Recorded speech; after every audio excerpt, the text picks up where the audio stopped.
तो इसलिए देखिए उसके बाद सबसे महत्वपूर्ण, आज अगर इस राज्य को बचाना है, एकदम स्पष्ट जान लीजिए, अगर झारखंड राज्य को संरक्षण देना है, यदि झारखंड राज्य को सुरक्षित करना है, तो आपको ज्यादा नहीं सोचना है, ज्यादा दिल्ली बंबई और यह पूरे राज्य को नहीं सोचना है। आप बस झारखंड नाम को पढ़िए, उस झारखंड नाम बनने की जो उसके पीछे जो तथ्य है उसको समझिए, उस झारखंड राज्य के साथ जो फीलिंग्स है उसको समझिए।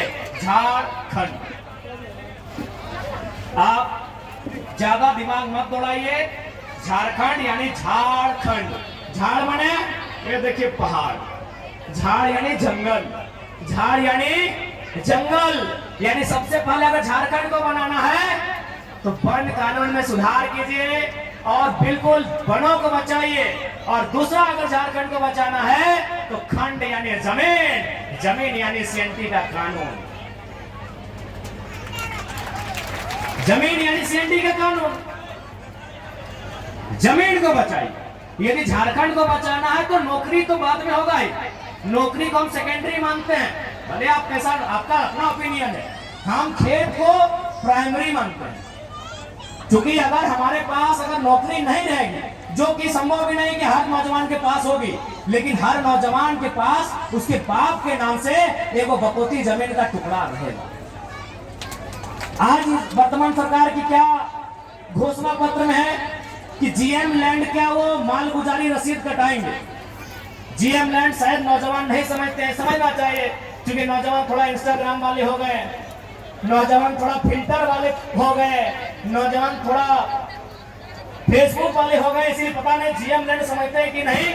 आज देखिए चूल पका हुआ दादाजी लोग जीएम लैंड समझते हैं। जीएम लैंड यानी हमारे बपोती जमीन, जीएम लैंड। अब देखिए यही से सवाल सुनिए, अभी तक रसीद नहीं कटा रहा है, सरकार का ये घोषणा था, उससे नुकसान क्या वो सुनिए। पहला बात, जीएम लैंड किसी सरकार की नहीं है। हम तो स्पष्ट कहते हैं कि कोई भी जमीन किसी सरकार का नहीं है, कोई जमीन किसी सरकार का नहीं है। पता है क्यों? न सरकार बना है 15 अगस्त 1947 को, और ये जमीन हमारे पास कब से? अरे हमको तो लगता है किसी किसी का बाप का जन्म 1947 में है, हमारा कई वो पीढ़ी से पहले से जमीन हमारा है, तो ये जमीन हमारी है। इसलिए अगर हम लोग विधानसभा में आते हैं तो सबसे पहले जो जीएम लैंड है उसकी रसीद एकदम पुख्ता काटी जाएगी, उसकी रसीद किसानों के फेवर में काटी जाएगी। सबसे पहले अगर झारखंड को बचाना है तो यहाँ की जमीन को बचाइए। अगर जमीन ही नहीं रहेगी और कहीं के लोग आकर यहाँ बसेंगे, अपने साथ अपनी भाषा को लेके आएंगे, अपनी परंपरा को लेके आएंगे। आज देखिए असुरी जनजाति, हमारे पास जो ट्राइब की लिस्ट है उसमें एक 8 लिस्ट है जिसमें प्रिमिटिव ट्राइब आते हैं, जिसमें असुरी जनजाति आती है। क्या आपको मालूम है असुर लोग अभी कहाँ है, कितनी संख्या में है, उनकी भाषा कहाँ है? नहीं, खत्म हो रहा है। क्योंकि देखिए जैसे जैसे दूसरे राज्यों के लोग हमारे बीच आएंगे, नो डाउट मानसिक रूप से, हर स्तर से, बौद्धिक रूप से वो हमसे आधुनिकता के मामले में अच्छे हैं, हमसे अच्छा जीवन यापन करते हैं, तो उनके प्रेशर में, उनके दबाव में फाइनली दौर ऐसा आएगा कि हमारे लोग अपनी भाषा संस्कृति को खोते चले जाएंगे। हमारे लोग अपनी भाषा संस्कृति, अपने परंपरा को, अपनी पहचान को खोते चले जाएंगे। इसीलिए यदि झारखंड को बचाना है तो सबसे पहले झारखंड यानी जंगल और दूसरा जमीन। झारखंड में वही लिखा है, झाड़ यानी जंगल और खंड यानी जमीन का टुकड़ा। अगर जमीन के टुकड़े को बचा लेते हैं तो झारखंड ऐसे बच जाएगा। काहे कि झारखंड की मैक्सिमम जमीन सीएनटी में आती है, झारखंड की मैक्सिमम जमीन एसपीटी में आती है। अगर बाय द वे संविधान का दायरा में भी रह के अगर 10% लोग जेपीएससी में चले आते हैं, 10% लोग किसी बहाली में चले आते हैं, तो भैया उनको नौकरी तो भले झारखंड में करेंगे, लेकिन भाड़ेदार बनकर हमारे भाड़े के घर में रहना। समझिए बात, भले वो कोई सरकारी नौकरी करे, वीडियो बन के आए, सीओ बन के आए, या डीओ बन के आए, या डीएसपी बन के आए, लेकिन सीएनटी जमीन है। और सीएनटी जमीन यानी आदिवासी का जमीन गैर आदिवासी नहीं खरीदेगा, एससी का जमीन गैर एससी नहीं खरीदेगा, महतो का जमीन गैर महतो नहीं खरीदेगा, जो भी सीएनटी में आते हैं, मुंडा का जमीन गैर मुंडा नहीं खरीदेगा। तो सीएनटी का मतलब ही है कि आपकी जमीन को बचाना। और स्पष्ट कहेंगे, क्योंकि ये बिरसा बाबा और विशेषकर उनकी धरती है, भगवान बिरसा मुंडा की धरती है, तो हम एक लाइन कहेंगे, बिरसा मुंडा की शहादत के बाद इस राज्य को क्या मिला?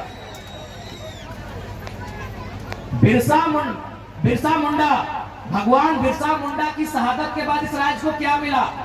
जयमंती जी आप ही बताइए, एक लाइन में बताइए कि भगवान बिरसा मुंडा जैसे उनकी शहादत 1900 में हुई, पूरा पूरी 1900 में ना, जैसे उनकी शहादत 1900 में हुई, इस राज्य को क्या मिला? इस राज्य को मिला सीएनटी कानून। भगवान बिरसा मुंडा के शहादत के कारण इस राज्य को सीएनटी कानून मिला, क्योंकि उन्होंने अध्ययन किया कि बिरसा मुंडा क्यों लड़े। न बिरसा मुंडा लड़े दीकू के खिलाफ, बिरसा मुंडा लड़े यहाँ के जो लोग हैं आदिवासी मूलवासी, उनकी जमीनों को बचाने के लिए, उन जमीनों पे लगान ना देने के लिए। वह जमीन अंग्रेजों को नहीं देंगे, उस पे लगान नहीं देंगे, वह जमीन उनकी है, इसीलिए कानून बना सीएनटी। अब एक बात तय है, यदि आप भगवान बिरसा मुंडा को मानते हैं तो हेमंत सोरेन को नहीं मानना होगा। नहीं, आप तय कर लीजिए, हम तर्क दे रहे हैं, हम तर्क दे रहे हैं भैया, हम ऐसे आप ताली मत पीटिए, हम तर्क दे रहे हैं। विशेषकर हम आदिवासी समाज से कहेंगे, यदि बिरसा मुंडा आपका आदर्श है तो हेमंत सोरेन आदर्श नहीं है। क्यों नहीं मालूम है? क्योंकि बिरसा मुंडा यानी सीएनटी कानून, अगर भगवान बिरसा मुंडा की शहादत नहीं होती तो सीएनटी कानून नहीं बनता। यानी अगर बिरसा मुंडा को समझना है तो सीएनटी कानून को समझिए। तो सीएनटी कानून में क्या कहता है कि आदिवासी, मैं आदिवासी पे ही बात करता हूँ, कि एक आदिवासी का जमीन एक आदिवासी खरीदेगा, एक आदिवासी का जमीन आदिवासी खरीदेगा, लेकिन उसी थाना में, चलिए उस समय थाना तब जिला बन गया है, या फिर हम प्रखंड मान लेते हैं, चलिए हम ऐसे कानून में क्या है नहीं मालूम है, हम सपोज एक जिला ही मान लेते हैं कि एक आदिवासी का जमीन उसी जिला उसी प्रखंड के एक आदिवासी को खरीदना है। तो हेमंत सोरेन को रामगढ़ जिला के थे, दुमका में काहे खरीदे? तर्क से बात कीजिए, ऐसे हवा हवाई बात नहीं करेंगे। इसका मतलब वो बिरसा भगवान खुद नहीं मानते हैं। हेमंत सोरेन खुद देखिए, माला चढ़ाने से बिरसा भगवान की आप अनुयायी नहीं हो गए। अगर हेमंत सोरेन जी ने बिरसा भगवान पे माला चढ़ा दिया तो उसके अनुयायी नहीं हुए। वो चाहते क्या थे? वो उनके मरने के बाद जो कानून बना, क्या उस कानून को हेमंत सोरेन मानते हैं? मेरा एक ही सवाल है। बिरसा भगवान के मरने के बाद एक कानून बना, उस कानून का नाम है छोटा नागपुर टेनेंसी है। वो कानून तैयार होना स्टार्ट हुआ 1902 में और फाइनल हुआ नवंबर का महीना 1908 में। ये कानून बना बिरसा भगवान की शहादत के बाद। तो क्या माननीय मुख्यमंत्री उस कानून को मानते हैं? जी नहीं, धज्जियां उड़ाते हैं, उस कानून की धज्जियां उड़ाते हैं। उनका जमीन रांची में, उनका जमीन रामगढ़ में, उनका जमीन बोकारो में, उनका जमीन धनबाद में, उनका जमीन दुमका में, 5 जिला में हम जानते हैं, बाकी आप जानिए, बाकी आप जानिए, बाकी भैया आप जानिए। देखिए, आज लोगों को हमसे हालत इसलिए खराब है कि हम सरल शब्दों में लोगों को बहुत गहरी गहरी और रहस्यमयी बातों को समझा देते हैं। जो बातें उलझी हैं उन बातों को सुलझाते हैं। इसीलिए आज हमें लोग जानते हैं कि ये लड़का लीडर तो है ही, साथ में टीचर का काम करता है, और समाज में आप लीडर पैदा होने दीजिए, टीचर पैदा मत होने दीजिए। इसीलिए लोग इतना केस करता है हम लोग के ऊपर। मैं एक सिंपल सा बात है, हेमंत सोरेन आदरणीय मुख्यमंत्री बड़े भाई उनको बोल रहे हैं, बिल्कुल बिरसा भगवान के सिद्धांतों को नहीं मानते। अगर मानते हैं तो चलिए आपसे कहेंगे, आपने जिन वैसे भी आदिवासी का ही जमीन खरीदा, अभी कितना करोड़ों का था, बोकारो वाला तो पेपर भी देख लीजिए, कटिंग 20 करोड़ बताया जा रहा है उसका अनुमान। आप उस आदिवासी परिवार का जमीन वापस कीजिए, हम मानेंगे आप आदिवासी हितैषी भी हैं और आप बिरसा भगवान को मानने वाले भी हैं। तो इसलिए अगर हम लोग सरकार में आते हैं तो देखिए, मेरा जो दिल कहता है, हमने चूंकि किसान का बेटा है, हमारा कौम भी जो कुर्मी का अर्थ आता है कोड़ना, कोड़ना यानी मिट्टी कोड़ना, तो हमको भी लगता है चाहे आदिवासी की समस्या है, चाहे गैर आदिवासी रहे, मूलवासी रहे या ओबीसी रहे, किसी की रहे, पहली समस्या जमीन की है। आज हमारी जमीनों को जबरन कब्जा किया जा रहा है, आज जबरन हमारी जमीनों पर फैक्ट्री लगाई जा रही है, आज जबरन हमारी जमीनों पे सड़क पार किया जा रहा है। इसलिए हम लोग सबसे पहले जमीन कानूनों को सुधार करेंगे। अगर जमीन रहेगा तभी हम जिंदा रहेंगे, नहीं तो किसी रेलवे प्लेटफॉर्म में वो कटोरी लेके क्या बोलते हैं, गुलगुलिया, हालांकि माफी चाहते हैं शब्द के लिए, लेकिन जो सच्चाई है कहते हैं, वो गुलगुलिया कोई बंजारा बोलता है, वही हमारा और आपका जीवन है। क्योंकि गुलगुलिया कोई नदी के किनारे पैदा नहीं हुए हैं, गुलगुलिया आकाश से टपके हुए लोग नहीं है, ना ही धरती को चीर के